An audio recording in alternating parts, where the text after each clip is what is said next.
nagbayad din po kami sa barangay. Permit po yun, Opo. business permit. Kaya nga po, eh, di ibig magbigyan kami ng pagkakataon. Wala kami maanuan eh. Tagal na kami dito, how many years na? Ibigay naman ninyo sa amin pagkakataon. Pasensya na lang po, sir.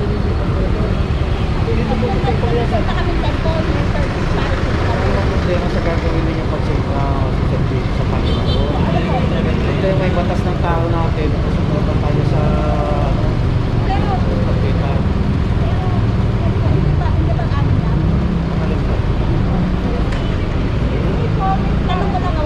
Yung temple sa inyo. Kaya mas yung pagkita para sa Lord.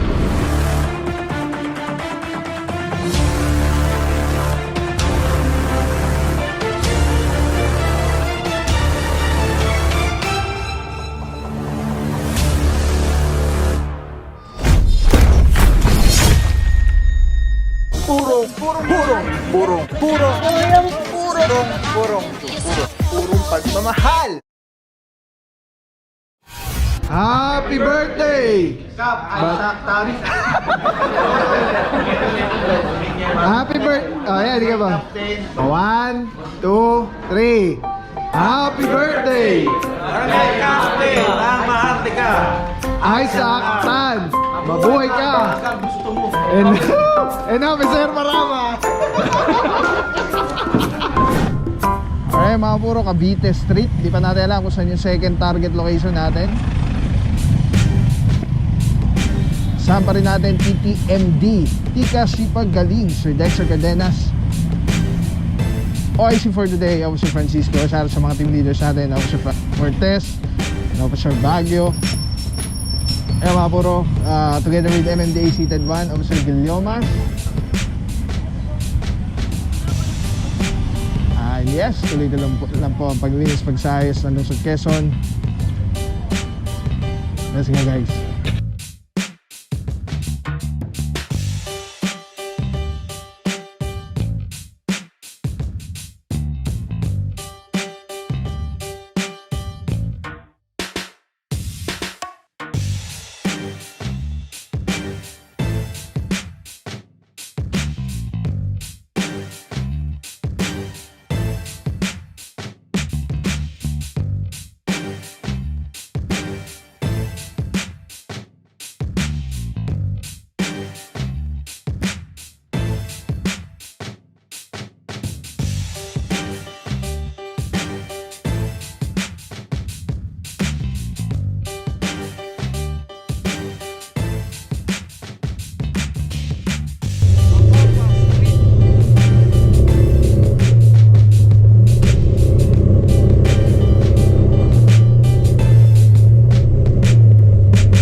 Next target location, Macopa Street. Ayan, may driver naman lumabas. Wala pang 5 minutes. So titikita na lang po siya. Diretso pa po tayo doon sa may bandang loob. Ito na po yung susunod na reklamo.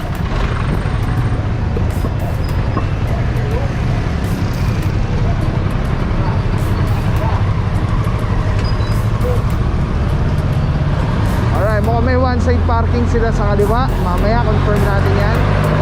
Well coordinated po yung ating operation with the barangay. Ito mga nakapark sa kanan.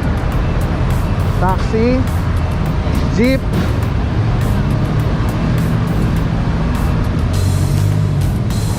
van, jeep, motorsiklo, ang dami. Ito, may driver na. Maalis na currently. Sedan. Mitsubishi Mirage. Baka may one side parking sila, kaliwa. Kanan, bawal.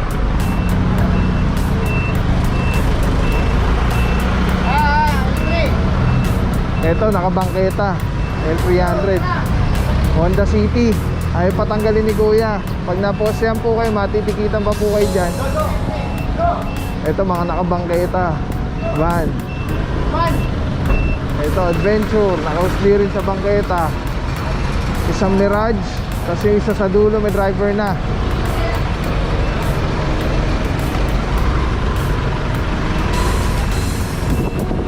Pagka po nakita nyo na may operation, alisin nyo na po agad para po hindi na kayo matipid.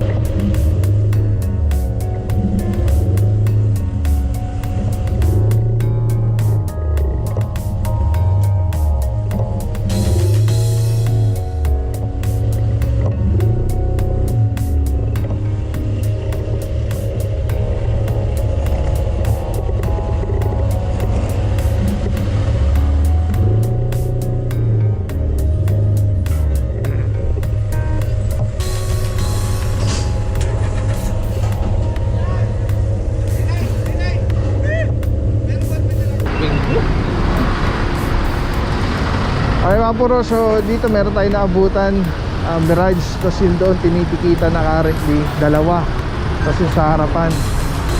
Tapos ito si Madam, titikita na lang din dahil may driver naman.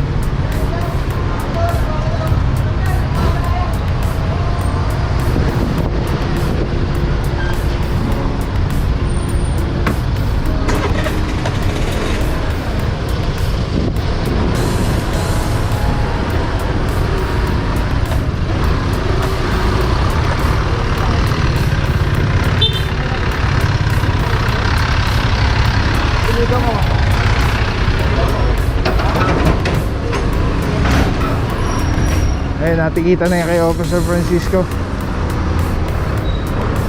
Ito, natikita na rin yata ito, mga Honda.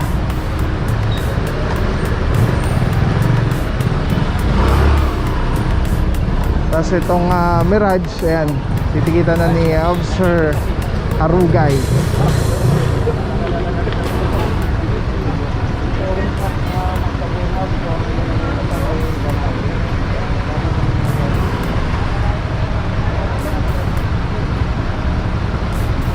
Kaya mga puro, nagbigay ng license, tikita na lang po.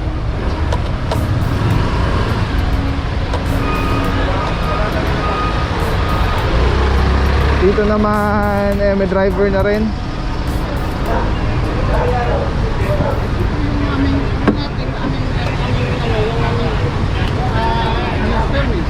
Bayad din po kami sa barangay. Permit po yun, Opo. business permit. Kaya nga po, ibig sabihin, magbigyan kami ng pagkakataon. Wala kami tagal na kami dito, how many years na. Ibigay naman ninyo sa aming pagkakataon. Pasensya na lang po sir para Hintayin makasigit na natin lang. yung isang driver. Kasi wala kaming formahan din sir eh. Kayo po yung maghahanap ng parking na hindi ganyan. Kaya nga sir, sa ulit, sige, pagbigyan mo na kami. Tikitan po yan. Para hindi tayo magkaroon ng kaso na police po basta. Sige po, provide po ng driver license. Ay, mga puro, nakikiusap si Bossing. Meron daw silang dito, binabayaran sa barangay. Yun yung narinig natin, Pero, flat po yung yung gulong. Tapos nasa bangketa po siya eh. So, kapag may nagpatiket po dito, kailangan matanggal pa rin po yung sakyan. Kasi po, yun po yung pakainan dito, matanggal yung mga obstruction. Tapos doon, ayun, may mga nagkatikitan na rin po doon. Tara, doon tayo sa harapan mga puro.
Matitikitan lang yung boss pag pinag yung ganito.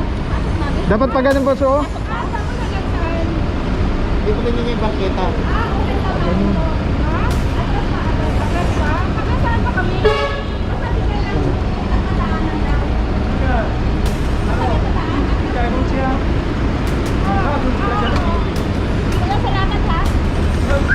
Alright, yan mga puro, pinagsabihan na lang po si na mami.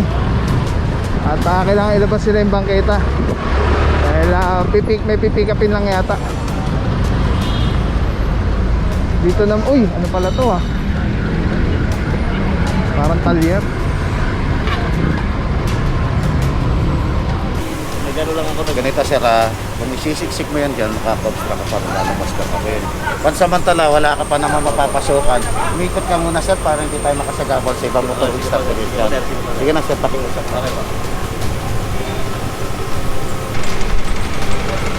Alright mga puron, dito pa rin tayo.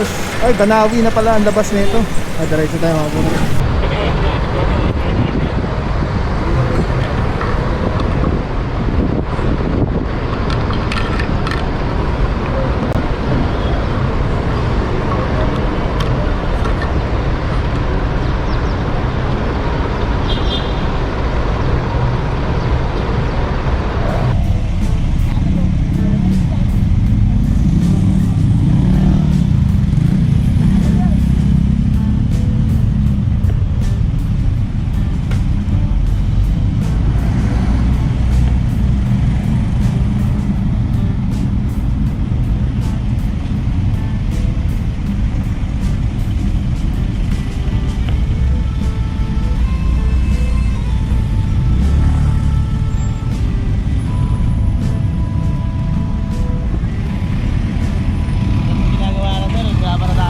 Yeah.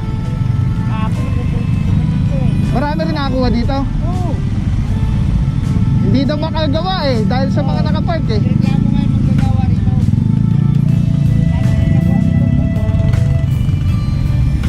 Ayun na nga po, kaya nareklamo na naman. Dahil nadidelay yung trabaho.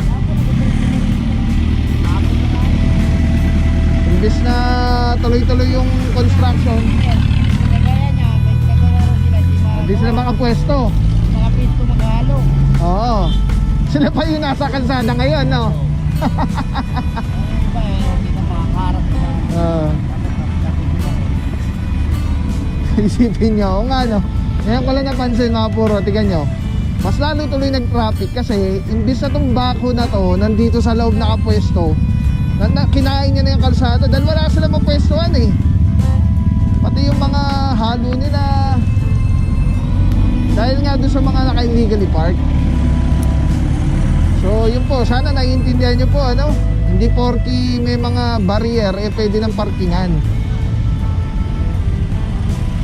Tapos yung concern naman po dito na sarado kasi yung parking, may notice naman po yan sa establishment na may mangyayaring construction. So I'm sure naabisuhan na ang management about dyan, regarding dyan. Alright, let's go. Meron pa tayong iikutan. Again, saludo ating OIC for today, Officer Francisco. Saludo bossing. Kasi minsan pa, no? Pang ilang araw na natin ito nag-clearing operation dito. Alam naman nila na may ginagawang proyekto ang gobyerno dito. Dapat sila nag-adjust, hindi gobyerno nag-adjust sa kanila. Actually, napansin ko, Officer Francisco, imbes na yung bako nakapasok, sila pa ngayon yung nasa labas. Walang mapwestuhan. Magkagalaw dahil Oo. nakaharang ng masasakyan nila eh. Yeah. Ngayon, mas lalo ngayon nalit yung kalsada po natin, ano po? Yun na nga ang problema, kaya yung mga bako natin, kung makikita mo, hindi makagalaw. Yeah. Dahil nga mga nakaharang yung mga sasakyan nila. Alright. Thank you bossing. Saludo, TTMD, mabuhay mga boss. Officer Francisco, kalmado. Let's go guys, purong pagmamahal. Bibig sarap lang, Telesim Philippines. Grabe, sobrang solid nito mga puro. Ito lagi natin kasama sa mga operation, sa mga vlogs natin. Tatanggalin nyo, twist nyo lang yan to the left. Tapos ayun na, pwede mo ng handheld camera na siya. Alright. Tapos, ang ganda. Diba? Hindi ka mukhang ano, parang may nakasabit sa'yo na weird. Ganda ng kulay, pogi pa rin. Telesim number 1. Let's go, purong pagmamahal. Maraming salamat sa'yo. Walang papapaw. So thank you so much sa walang sawang support, tiwala. Wala akong masabi kundi thank you so much. Thank you sa Panginoon at ingat kayo palagi. Again, kung wala akong isang papapaw. So thank you so much. God bless you. Purong pagmamahal. Thank you so much. God bless.